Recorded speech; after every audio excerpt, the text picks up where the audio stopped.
Hello, my friends. This is Ana Saravia. I hope you're having a great day. It's October.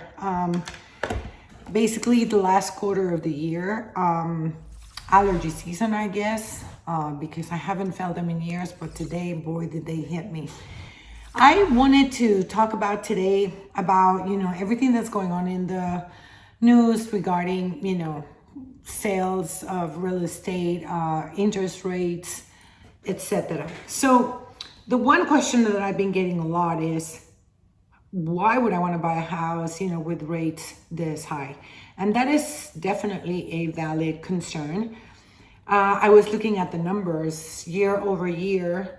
Even though we've seen a 13% decrease of sales, our year over year price increase is 13%.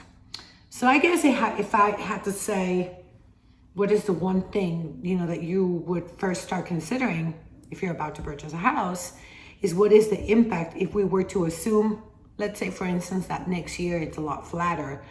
But okay, 10%, 8%, just a number that makes sense. They say it's going to be pretty flat, but I still don't think that prices are going to go down. So the fact that they say that sales are going to be flat, okay, so just for the sake of this conversation, let us assume that instead of going up 12%, they just go up 10.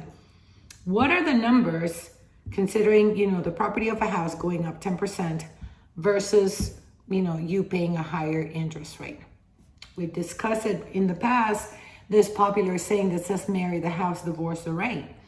And if we were to go a little more in depth of what that means, it's basically right now, there's a whole bunch of choices of adjustable rate mortgage loans. You can, have it fixed for 2 years, 5 years, 7 years.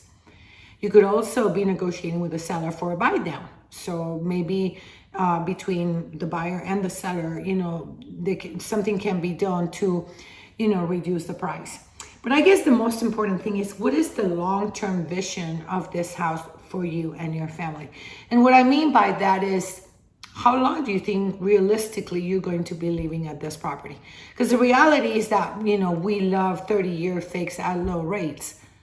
But most people stay in their homes 5 years. Obviously, the older we get, the more, like, for instance, I moved many times. I used to move every 4 years, right about. And now I have decided that probably this is one of my last homes ever. I just, do not want to move. That's no longer a plan for me. So yeah, finally, I have a 30-year mortgage at 4.62, which now seems a really great rate. And that it is raised for the next 30 years. But if in your case, your young family or your work, there's a possibility it can take you, throughout the United States, then maybe, just maybe, a 30-year fixed rate is not the way to go for you. So that would be number one. What is your long-term vision for this property? The second thing, definitely right now with rates going up, the debt to income ratio, it's different now than what it was a few months ago in terms of how much money you're going to need to put down, as well as what your monthly payment is going to be. I was just checking out a specific case, on a $600,000 house with 20% down, payment went up $1,500.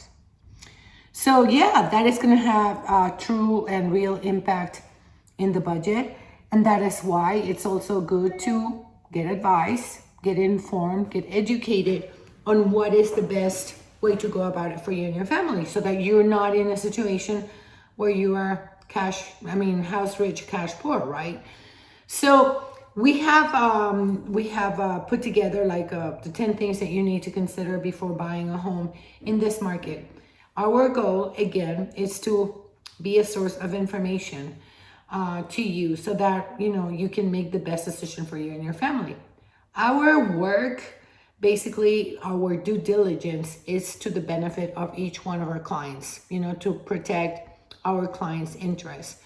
So, that is something to consider. That is why, going and buying a house on your own, especially considering that it is the seller who pays for the commission of the buyer agent, seems nonsensical to me. You basically, when you go and talk directly with the listing agent without having your own representation, that listing agent is bound his best work and fidelity to that seller. So but that's a completely different subject.